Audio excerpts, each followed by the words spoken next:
channel Ngulik Horor.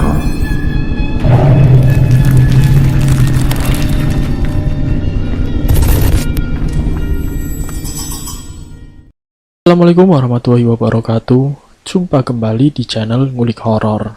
Channel ini menceritakan tentang kisah-kisah misteri. Pada kesempatan kali ini saya akan membawakan kisah misteri yang diambil dari YouTube-nya Ngulik Misteri dan ditulis oleh Etnavila. Kalian juga dapat mengunjungi YouTube-nya Ngulik Misteri ya. Nanti link saya akan sediakan di kolom deskripsinya. Oh ya, di dalam cerita ini nama dan tempatnya disamarkan semua ya, untuk menjaga privasi pihak yang terlibat di dalamnya. Yuk daripada kita lama-lama langsung saja kita simak ceritanya. Bismillahirrahmanirrahim. Kali ini saya akan membawakan kisah misteri yang berjudul Ajal Sang Dukun Santet. Seperti apa kisahnya? Mari kita kulik ceritanya. Kali ini saya mendapatkan satu kisah tentang dukun santet yang dimasak oleh warga sekampung. Cerita ini saya dapatkan dari salah satu narasumber yang waktu itu usia beliau masih belasan tahun. Kejadian ini terjadi di tahun 70-an. Sebut saja namanya Mbah Gono. Mbah Gono ini menceritakan tentang pengalaman beliau. Dia tinggal di salah satu kampung yang kampungnya itu dulu belum ada yang namanya pencahayaan listrik seperti sekarang. Dulu di kampungnya Mbah Gono masih menggunakan obor, masih menggunakan lampu minyak, dan itu sudah menjadi hal biasa bagi Mbah Gono. Mbah Gono sendiri kalau setiap hari keluar malam memakai obor yang terbuat dari bambu. Mbah Gono mempunyai pengalaman tentang dukun santet yang diamuk masa dan juga bahkan dibakar hidup-hidup. Awal ceritanya dulu di tahun 70-an ini ada dua kepala keluarga yang rumahnya itu berdekatan dan terjadi satu pertengkaran hebat hanya karena masalah sepele. Masalah dengan kedua anak-anaknya yang orang tuanya ikut campur. Dan masalah itu muncul dari hari ke hari. Pertengkaran antara anak dengan anak melibatkan kedua orang tuanya. Setiap hari adu mulut selalu didengar oleh warga sekitar. Sebut saja namanya Pak Surya dan juga Pak Rudi. Keduanya ini rumahnya saling bersebelahan, yang dimana anak-anaknya mereka setiap hari selalu bermain bersama. Dan ada satu kejadian yang membuat anaknya Pak Rudi menangis dikarenakan mainannya rusak. Hanya karena itu Pak Rudi yang tidak terima mendatangi kediaman Pak Surya dengan penuh emosi. Pak Rudi marah-marah tidak terima. Sampai tetangga di sekitar itu terganggu. Dan ternyata bukan hanya masalah itu saja, masalah iri dengki, dan memang sedari dulu dua tetangga ini memang sangat-sangat tidak rukun. Apalagi dengan penyebab anaknya yang bermasalah sampai terjadi pertengkaran hebat.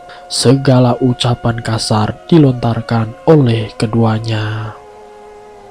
Beberapa warga sekitar termasuk Mbah Gono yang waktu itu masih muda, dia yang melihat pertengkaran kedua orang dewasa itu tidak berani melerainya.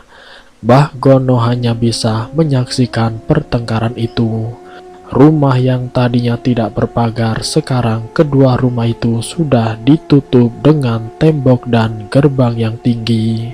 Suara pertengkaran itu sangat mengganggu, bahkan ada kalimat-kalimat tertentu yang membuat warga yang ada di sebelah rumah keduanya sangat terganggu.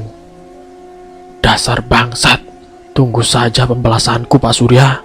Akan kusantet anak dan juga istrimu, kata Pak Rudi mengancam keluarganya Pak Surya. Apa yang akan kau lakukan dengan keluargaku? Jangan macam-macam kamu.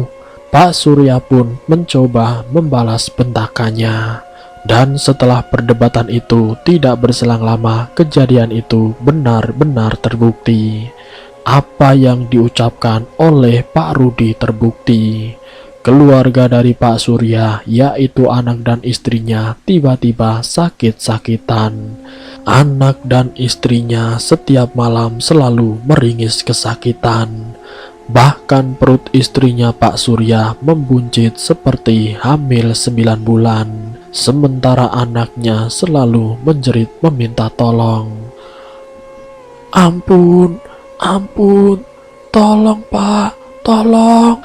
Pak Surya yang mendapati anak dan istrinya yang selalu kesakitan menjerit menangis meronta-ronta kebingungan.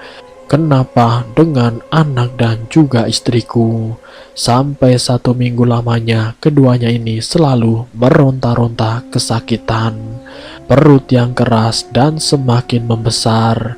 Sementara keadaan anaknya yang lebam-lebam seperti dihantam. Suasana rumah yang tadinya nyaman untuk ditinggali, sekarang rumah itu panas, sama sekali tidak nyaman untuk ditempati. Sampai pada akhirnya membuat istri dan juga anaknya Pak Surya mengalami meninggal dunia. Istri dan anaknya Pak Surya meninggal dengan keadaan yang tidak wajar. Keadaan wajah yang lebam seperti orang yang dipukul. Dan seperti benar-benar bukan anak Pak Surya sendiri. Kejadian ini benar-benar membuat Pak Surya yang melihat istri dan anaknya meninggal tidak terima. Siapa yang membuat anak istriku meninggal? Siapa? Ujar Pak Surya. Waktu itu Mbah Gono yang hadir menjenguk istri dan anaknya Pak Surya yang meninggal secara aneh dan juga secara tidak wajar. Dan dari beberapa warga yang menjenguk mengungkapkan kalau kematian istri dan anaknya Pak Surya ada yang janggal.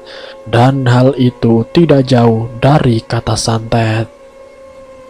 Pak Surya yang masih dalam keadaan berduka melihat anak istrinya yang meninggal dalam keadaan yang tidak wajar. Dan setelah pertengkaran hebat dengan Pak Rudi, Pak Surya mengingat kalau Pak Rudi ini pernah mengancam keluarganya. Salah satu warga yang saat itu sedang menjenguk mendengar pengakuan dari Pak Surya. Apa benar Pak Rudi mengancam sampean seperti itu? Apakah benar kematian anak istrimu itu ulah Pak Rudi? Pak Surya yang mendapat pertanyaan tersebut langsung berdiri dari duduknya, bergegas keluar rumah menuju ke rumah Pak Rudi. Saat itu juga pintu rumah Pak Rudi digedor-gedor oleh Pak Surya. Pak Rudi, keluar kamu, keluar sekarang juga. Gedoran pintu yang berulang kali tidak membuat pemilik rumah membukakan pintu. Mbah Gono termasuk orang-orang yang ada di situ ikut mendobrak pintu rumahnya Pak Rudi. Bahkan sampai ditendang pun pintu rumahnya tidak dibuka. Dan sampai akhirnya pintu itu ditendang berkali-kali sampai jebol. Sampai pintu sudah terbuka, terpampanglah istri anaknya Pak Rudi dan termasuk Pak Rudi sendiri. Dari beberapa warga termasuk Pak Surya sendiri menanyakan kepada Pak Rudi, apakah kematian anak istri Pak Surya ini ulah kamu? Ujar salah satu warga. Namun Pak Rudi yang mendapati pertanyaan tersebut malah tertawa tanpa ada dosa. Haha, mampus kau Pak Surya. Haha, itu adalah pembalasanku. Ujar Pak Rudi dengan tawa yang menggelegar. Pak Surya yang mendengar jawaban itu tanpa pikir panjang, Pak Surya pun langsung mengepalkan tangannya. Pak Rudi yang tanpa bersalah menertawai kematian anak istrinya Pak Surya. Saat itu juga Pak Surya langsung menghantam perut Pak Rudi. Dan terjadilah baku hantam antara Pak Surya dan juga Pak Rudi. Pak Surya pun meminta warga agar tidak melarang adu pukul antara dua tetangga ini. Sementara istri dan anaknya Pak Rudi yang melihat kejadian itu mencoba berteriak untuk melerai keduanya. Namun warga termasuk Mbah Gono yang melihat istrinya Pak Rudi menangis melihat pertarungan itu tidak menggubrisnya. Karena dalam pikiran Mbah Gono waktu itu, biarkan Pak Surya melampiaskan kemarahannya. Dasar bangsat, gara-gara ulahmu, istri dan anakku meninggal. Siapa yang membuat istri dan anakku meninggal? Siapa dukun itu? Brak! Pak Surya menyeret Pak Rudi tanpa ampun sampai di halaman depan rumah dengan terus memukuli tanpa ampun. Bahkan beberapa warga pun ikut memukuli Pak Rudi. Pak Rudi yang terkulai lemas tidak berdaya tetap menutup mulutnya. Sementara istrinya yang menangis melihat keadaan suaminya berkata, "Hentikan, hentikan, sudah, tolong hentikan. Ini semua memang ulah suami saya, tapi itu berkat bantuan Mbah Dukun," kata istrinya Pak Rudi. "Siapa dukun itu?" tanya salah satu warga. "Mbah Sabto, dukun itu adalah Mbah Sabto," jawab istrinya Pak Rudi. Pak Surya serta tetangga yang mendengar pengakuan dari istrinya Pak Rudi terus-menerus memukuli Pak Rudi sampai terkulai lemas tidak berdaya. Sementara warga yang di luar ikut-ikutan masuk karena mendengar pengakuan dari istrinya Pak Rudi yang sudah tega menyantet istri dan anaknya Pak Surya. Warga yang jumlahnya puluhan tidak bisa menghentikan pertengkaran itu sampai Pak Rudi ditarik-tarik, dihajar terus-menerus. "Dasar bajingan, apa maksudmu menyantet istri dan anakku? Dasar tidak punya hati," hardik Pak Surya. Sampai 1 jam pertarungan itu dengan badan yang membungkuk, Pak Rudi berusaha menghalang-halangi wajahnya agar tidak dipukul. Istri dan juga anaknya Pak Rudi yang berusaha melindungi Pak Rudi pun menjadi amukan warga. Sampai akhirnya Pak Rudi pun mengakui kesalahannya. Dengan suara yang lirih dan melemah sudah tidak berdaya termasuk istri dan juga anaknya. Di sini Pak Rudi mengakui kesalahannya dan juga meminta ampun. "Ampun, saya mengakui kalau saya salah. Saya memang meminta dukun itu menyantet istri dan anak dari Pak Surya." Warga semakin geram dengan Pak Rudi. Memanglah Mbah Sabto terkenal sebagai dukun santet. Dari pengakuan sepasang suami istri ini membuat seluruh warga yang ada di tempat kejadian langsung menuju ke rumah Mbah Sabto. Bahkan orang yang tidak tahu menahu pun ikut-ikutan. "Ada apa ini? Ada apa?" tanya orang tersebut. "Itu anaknya Pak Surya disantet oleh Pak Rudi." Orang itu sontak kaget mendengar kabar tersebut, dan tanpa pikir panjang warga itu langsung ikut rombongan ke rumah Mbah Sabto. Tentang kematian istri dan anaknya Pak Surya memang belum disiarkan di masjid di desa, karena kematian yang mendadak dan juga tidak wajar. Para warga berbondong-bondong menuju ke tempat Mbah Sabto dengan geramnya, tidak lupa dengan menyeret Pak Rudi beserta anak dan istrinya. Sementara Pak Surya sendiri pulang untuk menjaga jenazah istri dan anaknya. Hari itu memang menjadi suatu peristiwa yang benar-benar menegangkan. Seluruh warga keluar dari rumahnya. Sesampainya di tempat Mbah Sabto yang berada di dalam rumahnya mendengar gemuruh dari luar di depan pintu rumahnya sembari mengucapkan beberapa kalimat yang tidak enak untuk didengar. "Ada apa ini? Kenapa semua warga datang ke sini? Ada apa?" ujar Mbah Sabto. Salah satu warga yang saat itu memang kepala desa setempat menanyakan kepada Mbah Sabto, "Apakah Pak Rudi yang sudah menyuruh sampean untuk menyantet istri dan anaknya Pak Surya?" tanyanya kepada Mbah Sabto. "Kalau iya, memangnya kenapa? Itu bukan urusanmu. Apa yang saya kerjakan itu dari apa yang orang inginkan. Orang yang minta bantuan akan saya bantu," jawab Mbah Sabto menantang. "Saya tidak mau gara-gara ulah sampean itu ada korban. Dan ini terjadi di kampung ini. Sampean sebaiknya cepat keluar dari kampung ini, bentak warga geram. Ini tanah kelahiranku. Saya tidak akan tinggalkan kampung ini, jawab Mbah Sabto masih kekeh. Kalau sampean tidak mau pergi, saya akan tetap memaksa. Daripada sampean diamuk massa, ujar warga bersorak. Saya tidak peduli. Sini, semuanya maju. Saya tidak takut. Saat Mbah Sabto berkata semuanya maju, beberapa warga langsung menyerangnya. Tapi seakan-akan tubuhnya Mbah Sabto ini mengeluarkan kekuatan yang membuat warga itu terpental. Mbah Gono yang ikut menyerang pun terpental sampai beberapa meter. Brak!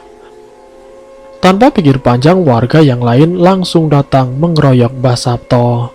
Banyak warga yang jatuh karena ulah Mbah Sabto, tapi karena banyaknya warga yang mendatangi Mbah Sabto, mengeroyok Mbah Sabto sampai akhirnya Mbah Sabto tidak bisa apa-apa. Mbah Gono yang melihat beberapa warga yang ikut mengeroyok, sementara beberapa warga yang lainnya masuk ke rumah Mbah Sabto dengan mengacak-ngacak seluruh rumah Mbah Sabto. Brak! Brak! Semua isi rumah Mbah Sabto dihancurkan oleh warga. Namun tidak berselang lama, Mbah Gono yang melihat di ruangan belakang ada asap yang keluar. Dan ternyata asap itu diikuti oleh api.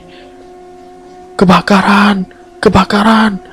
Warga yang waktu itu sedang mengeroyok Mbah Sabto mendengar teriak kebakaran berhamburan keluar rumah, termasuk orang yang sedang menghajar dukun santet itu. Semuanya keluar menjauh dari rumah Mbah Sabto.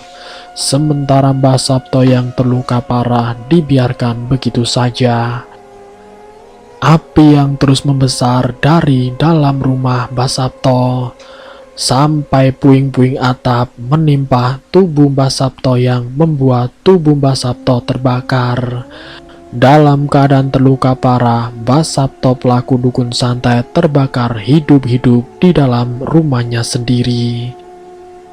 Singkat ceritanya, seluruh warga meninggalkan tempat Mbah Sabto yang sudah terbakar hidup-hidup, dan mereka semua meninggalkan anak pelaku santet yang menangis.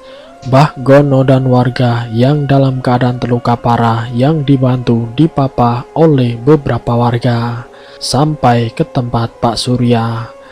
Mereka semuanya melayat di pemakaman istri dan anaknya Pak Surya. Setelah pemakaman itu selesai, Mbah Gono termasuk orang-orang yang terkena serangan dukun santet dengan perantara kiai setempat diobati, dinetralisir dari pengaruh ilmu hitam yang menyerang mereka. Hampir 5 hari Mbah Gono dan lainnya diobati secara rutin oleh Pak Kiai. Dan di saat itu juga mendengar kabar kalau Pak Rudi, istri dan anaknya sudah tidak terlihat lagi. Mbah Gono mencoba mencari kebenarannya. Rumahnya ini masih terbuka dengan keadaan yang berantakan setelah pertengkaran antara Pak Surya dan Pak Rudi, termasuk orang-orang yang mengeroyok. Usut punya usut, ternyata Pak Rudi sudah diungsikan oleh kepala desa untuk menjauh dari tempat dia tinggal. Entah kemana perginya, Mbah Gono tidak mengetahui. Dari informasi warga sekitar, tidak ada satupun yang tahu di mana pelaku santet itu berada. Karena sebagai kepala desa, dia mau melindungi warganya walaupun sesalah apapun. Tapi Pak Surya yang tidak menerima istri dan anaknya yang meninggal mencoba mendesak ke Pak Lurah. Tapi tetap saja desakan Pak Surya tetap tidak digubris oleh kepala desa. Kepala desa mencoba menjelaskan kalau semuanya itu sudah terjadi, tidak mungkin juga Pak Surya membalas dendam terhadap Pak Rudi. Jika dendam itu sudah terbalaskan, apa istri dan anaknya akan hidup kembali dan malah akan menimbulkan perkara-kara yang selanjutnya.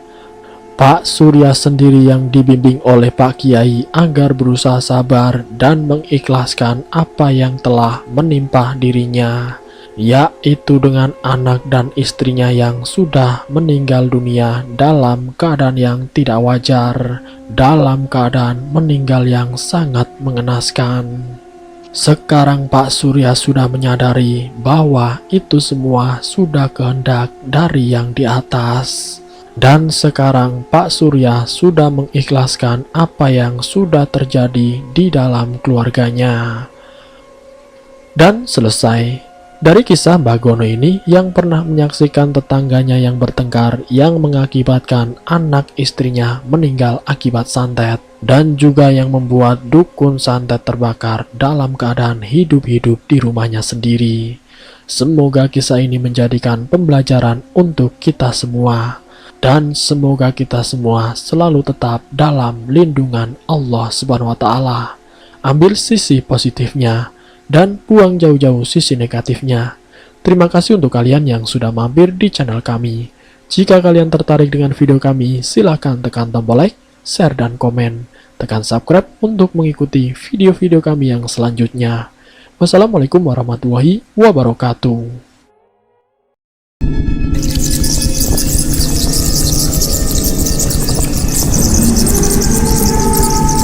Selamat datang di channel Ngulik Horor.